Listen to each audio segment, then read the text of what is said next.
Hello students, welcome to lecture 5 of cell cycle and cell division. My name is Dr. Shubham Kaushik and I am senior biology faculty at PP Savani Center for Excellence. तो अभी तक हम लोगों ने lecture 4 में meiosis जो है वो कवर अप किया था। मियोसिस में हम लोगों ने प्रोफेज 1 कवर अप किया था, ठीक है। तो ये जो है हम लोगों ने प्रोफेज 1 कवर अप किया था, जिसमें हम लोगों ने डिस्कस किया था कि कैसे, जो यहाँ पर अगर हम डायग्राम में देखें कि क्रोमोसोम आपस में डीएनए एक्सचेंज करते हैं, वहां पर हम लोगों ने स्टडी किया था कि डीएनए एक्सचेंज क्यों होता है, उसको हम बोलते हैं रिकॉम्बिनेशन, ठीक है। और वो जो एक्सचेंज हो रहा है उससे फायदा क्या है, उससे वेरिएशन क्रिएट होता है, ठीक है, उससे इवोल्यूशन होता है। अगर हम ये नहीं करेंगे तो वेरिएशन नहीं आएगा, इवोल्यूशन नहीं होगा, उसकी वजह से क्या स्पीशीज एक्सटिंक्ट हो सकती है, ठीक है। तो हर स्पीशीज चाहती है कि वो इवोल्यूट करे, तो इवोल्यूशन के लिए ये वेरिएशन लाना बहुत ज़रूरी है। तो प्रोफेज 1 बहुत इंपॉर्टेंट प्रोसेस है हमारे लाइफ का। उसके बाद हम लोग मेटाफेज 1 देखेंगे। तो मेटाफेज 1 में ये जो सिस्टर क्रोमेटिड्स है, देखिए यहाँ पर जो है ये सिस्टर क्रोमेटिड्स जुड़े रहेंगे, ठीक है, सिस्टर क्रोमेटिड्स सेपरेट नहीं होंगे। बट अगर आप मेटाफेज 2 को इससे कंपेयर करेंगे तो मेटाफेज 2 में सिस्टर क्रोमेटिड्स सेपरेट होंगे। तो यहाँ पर अगर हम देखें तो फाइनली टीलोफेज में ये, यहाँ पे प्रोफेज 1 में 46 क्रोमोसोम्स थे, या ये 23 तो ये हैप्लॉइड सेल्स हो गए, ठीक है। बट ये हैप्लॉइड एक्चुअल में हैप्लॉइड जैसा नहीं है। क्यों? क्योंकि यहाँ पर सिस्टर क्रोमेटिड जुड़े होते हैं, इसको हम एक काउंट कर रहे हैं, बट एक्चुअल में उसमें दो क्रोमेटिड्स है। अगर अलग हो जाएंगे तो दो क्रोमोसोम बन जाएंगे, ठीक है। वही यहाँ पर होगा जब हम यहाँ पर देखिए टीलोफेज 1 के बाद हम यहाँ पहुंचे और हमने सिस्टर मेटाफेज 2 में हम लोगों ने सिस्टर क्रोमेटिड्स को अलग करना स्टार्ट किया और एनाफेज 2 में सिस्टर क्रोमेटिड अलग हुए। तो ये एक हैप्लॉइड सेल, तो ऊपर वाले को हम एक मान लेते हैं। उससे देखिए ये रेड वाला जो है जुड़ा हुआ है, ये रेड वाला जो जुड़ा हुआ है ये अलग होगा, सेंट्रोमियर टूटेगा, ये सिस्टर क्रोमेटिड सेपरेट हुआ। सिस्टर क्रोमेटिड जब सेपरेट हुआ तो दो डॉटर सेल बने, तो इस ऊपर वाले से ये दो सेल बने और इस नीचे वाले से ये दो सेल बने। तो हैप्लॉइड सेल इस टीलोफेज में अगर हम बोले तो साइंटिफिकली इसको हम बोलेंगे 23 क्रोमोसोम एक सेल में, 23 क्रोमोसोम है और 46 क्रोमेटिड्स है, ठीक है। ये जो रेड वाला है इसमें दो क्रोमेटिड है, तो ऐसे रेड वाले कितने होंगे, सब पूरा मिला के सेल में कितने क्रोमोसोम होंगे, 23। और दोनों हर क्रोमोसोम में ऐसे दो है सिस्टर क्रोमेटिड है, तो कितने होंगे, 46 क्रोमेटिड्स, ठीक है।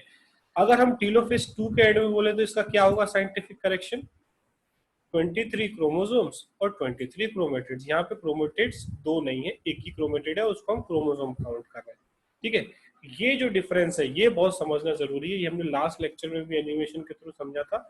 जब एक होता है तो एक क्रोमेटिड कहलाता है, जब ये जुड़ा हुआ होता है तो ये एक क्रोमोसोम कहलाता है, जब अलग हो जाता है तो दो क्रोमोसोम कहलाते हैं, ठीक है। अकेला रहेगा तो क्रोमोसोम, ये दो क्रोमोसोम है, ठीक है, ये दो क्रोमोसोम है और दो क्रोमेटिड भी बोल सकता हूँ इसको। अगर ये जुड़ गए तो एक क्रोमोसोम और दो क्रोमेटिड, ये चीज दिमाग में रखनी है।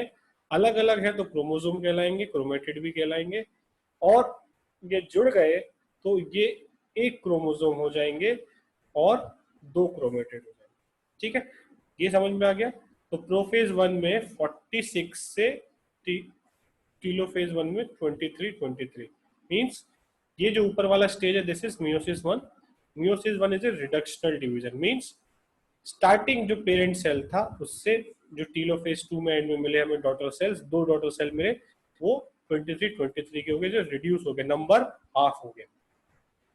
मियोसिस 2 जो है वो हमारा इक्वेशनल डिवीजन है, ठीक है। इक्वेशनल डिवीजन क्यों, कैसे, क्योंकि जो यहाँ पे स्टार्टिंग मियोसिस 2 का स्टार्टिंग सेल क्या है, ये वाले, ठीक है। मियोसिस 2 में स्टार्टिंग सेल क्या जाएंगे, ये वाले। तो इसमें क्या है, ये हैप्लॉइड है, ठीक है, और हैप्लॉइड से हैप्लॉइड बन रहा है, मींस इक्वल चल रहा है, इसमें कुछ कम नहीं हो रहा, कोई ज्यादा नहीं हो रहा। तो meiosis 2 is an equational division, ये क्वेश्चन बहुत बार आता है। और meiosis 1 is a reductional division. Reduce क्यों मान रहे हैं हम लोग, क्योंकि प्रोफेज 1 में 46 क्रोमोसोम थे और टीलोफेज मियोसिस 1 के एंड आते आते 23 क्रोमोसोम्स हो गए दोनों सेल्स में, ठीक है। 23 क्रोमोसोम्स और 46 क्रोमेटिड्स। और टीलोफेज 2 में हर सेल में 23 क्रोमोसोम्स और 23 क्रोमेटिड्स, क्योंकि सिस्टर क्रोमेटिड्स NF2 में अलग हो गए। जब अलग हो जाएंगे तो दोनों सिंगल सिंगल अलग अलग काउंट होंगे। ठीक है, आगे चलते हैं इसमें हम लोग। मेटाफेज 1 में क्या हुआ कि ये जो है, जो प्रोफेज 1 में DNA एक्सचेंज होने के बाद दोनों अलग अलग हो गए, अब ये सेंटर में अलाइन होंगे, स्पिंडल का फॉर्मेशन होगा। स्पिंडल क्यों चाहिए, उसको हमको लेकर जाना है पोल्स पे। स्पिंडल जो है वो अटैच होगा क्रोमोसोम पे, किसके थ्रू अटैच होगा, माइक्रोट्यूब्यूल्स के थ्रू अटैच होगा। कहाँ पर अटैच होगा, सेंट्रोमियर के काइनेटोकोर पे अटैच होगा। ठीक है, ये जो क्रोमोसोम्स हैं ये होमोलोगस क्रोमोसोम्स कहलाएंगे। Homologous chromosome separate. अब यहाँ पर हम देख रहे हैं कि सिस्टर क्रोमेटिड जो है वो यहाँ पर जुड़ा हुआ था। ठीक है, यहाँ पर सिस्टर क्रोमेटिड जो है वो हमारा जुड़ा हुआ है। ठीक है, और यहाँ पर हम देख रहे हैं कि ये सिस्टर क्रोमेटिड टूटे नहीं है, अलग अलग नहीं हुए हैं, सिस्टर क्रोमेटिड जुड़े हुए। तो यहाँ पर हमें 4 फिंगर लाइक प्रोजेक्शन दिखाई दे रहे हैं। ठीक है, दोनों में हम देखेंगे 4 फिंगर लाइक प्रोजेक्शन, 4 इसमें ऊपर गए, 4 इसमें नीचे गए। ठीक है, तो anaphase 1 is characterized by aggregation और disjunction of chromosomes. Division of centromere is absent. ठीक है, सेंट्रोमियर यहाँ पर डिवाइड नहीं हो रहा क्योंकि ये चारों सिस्टर क्रोमेटिड जुड़े हुए हैं। ठीक है, हमको याद रखना है मेटाफेज 1 और एनाफेज 1 में जो है सिस्टर क्रोमेटिड्स जुड़े रहेंगे, ये मेटाफेज 2 और एनाफेज 2 में अलग होंगे। Anaphase 1 is responsible for reduction in chromosome number in daughter cell. ठीक है, अब क्या हुआ, रिडक्शन हो गया क्रोमोसोम नंबर, ऊपर 23 नीचे 23, अब ये अलग बीच में साइटोप्लाज्म डिवाइड हो जाएगा। ठीक है, तो 46 से 22 हो गया। ठीक है, और टीलोफेज में क्या होगा, nuclear membrane and nucleolus reappear, जो प्रोफेज 1 के एंड में गायब हुए थे वो रीअपियर हो जाएंगे। ठीक है, 2 haploid daughter cells nuclei are form, this is called as dyad. ठीक है, 2 हैप्लॉइड डॉटर न्यूक्लियाई बनेंगे यहाँ पर, और फिर फाइनली वो साइटोकाइनेसिस के थ्रू डिवाइड हो जाएंगे। मोस्टली साइटोकाइनेसिस होता है, पर कुछ केसेस में साइटोकाइनेस नहीं भी हो सकता है। अब जब ये खत्म हो गया टीलोफेज 1, टीलोफेज 1 और प्रोफेज 2 दोनों के बीच में शॉर्ट डिवीजन, मियोसिस 1 खत्म हुआ और मियोसिस 2 स्टार्ट हुआ, उसके बीच का जो टाइम है उसको हम बोलते हैं इंटरकाइनेसिस। एक बहुत छोटा शॉर्ट स्टेज होता है इंटरकाइनेसिस। ठीक है, और डीएनए दोबारा डुप्लीकेट नहीं होता है। ठीक है, तो माइटोसिस 1 में जो सिंपल हम लोगों ने माइटोसिस पढ़ा था, माइटोसिस में एक बार डीएनए डुप्लीकेट हुआ और एक बार डिवीजन हुआ। यहाँ पर एक बार डीएनए डुप्लीकेट होगा, 46 से 92 होगा, और 2 बार डिवीजन होगा तो फाइनली 4 सेल बनेंगे। माइटोसिस में एक पेरेंट सेल से 2 डॉटर सेल इक्वल बने, 46 का पेरेंट सेल है तो डॉटर सेल भी 46 के बने। मियोसिस में एक पेरेंट सेल जो 46 क्रोमोसोम वाला था, उससे 4 हैप्लॉइड डॉटर सेल्स बनेंगे 23 23 23 23 वाले। ठीक है, तो साइटोकाइनेसिस जो है वो एनिमल्स में जो है वो कॉन्स्ट्रिक्शन फरो मेथड से होगा, और plant in most of the plant cytokinesis does not occur after meiosis. ठीक है, तो प्लांट में जो है मियोसिस 1 के बाद साइटोकाइनेसिस मोस्टली नहीं होता, फाइनली मियोसिस 2 के बाद ही होता है। ठीक है, gap between meiosis 1 and meiosis 3 हम लोगों ने डिस्कस कर लिया, इसको हम बोलते हैं साइटोकाइनेसिस। अब मियोसिस 2 ये एकदम माइटोसिस की तरह है, तो जो माइटोसिस समझ गया वो मियोसिस 2 सेम ही है, इसमें कोई डिफरेंस नहीं है। ठीक है, तो मियोसिस 1 ही कॉम्प्लिकेटेड था, मियोसिस 1 ही हमको समझना है। मियोसिस 2 जो है हमारा एकदम सेम माइटोसिस जैसा है। यहाँ पर हम देखेंगे वही फेजेस, प्रोफेज, मेटाफेज 2, एनाफेज 2 और टीलोफेज 2। ठीक है, तो प्रोफेज जैसा माइटोसिस का होता था जो स्टार्टिंग में पढ़ा था, उसके जैसा ही it is initiated immediately after cytokinesis, the chromosome again become compact।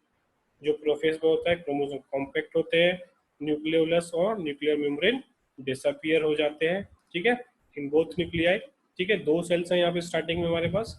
The chromosome align at the equator and microtubules from opposite pole of spindle get attached to the kinetochores of sister chromatid. अब यहाँ पे जो sister chromatid, ये देखिए यहाँ पे sister chromatid है, ऊपर से एक यहाँ पर अटैच हुआ, नीचे से अटैच। अब सिस्टर क्रोमेटिड्स टूटेंगे।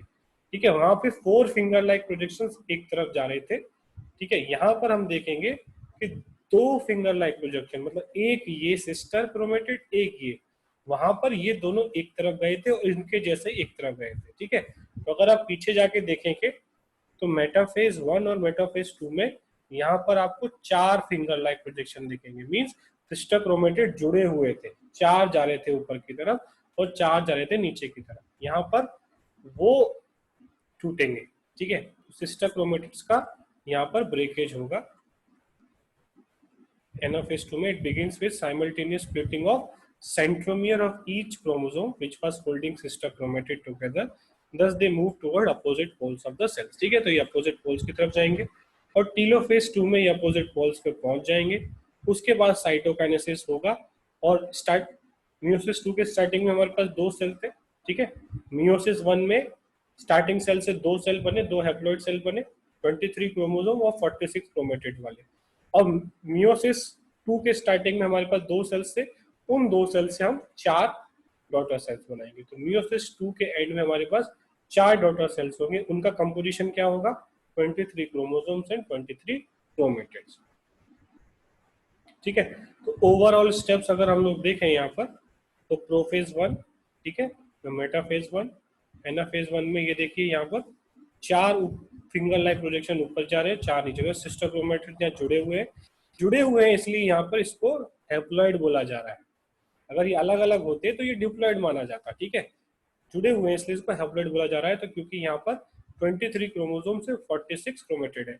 अब इस सेल को अगर मैं तोड़ दूं, इस सेल को अगर मैं तोड़ दूं, तो इस वाले को मैं अगर बीच में से तोड़ दूंगा क्रोमेटिड्स को, जो यहाँ पे मैंने किया मेटाफेज 2 और एनाफेज 2 में, तो ये 2 हैप्लॉइड सेल्स बनाएगा। बट यहाँ पर क्रोमोसोम्स तो 23 रहेंगे, बट क्रोमेटिड्स अब हाफ हो जाएंगे, जो 23 हो जाएंगे, ठीक है। तो यहाँ पर ये एक क्रोमोसोम काउंट हो रहा है, बट 2 क्रोमेटिड है, यहाँ पर एक क्रोमोसोम और एक क्रोमेटिड, ठीक है। तो ये ओवर स्टेप हो गए।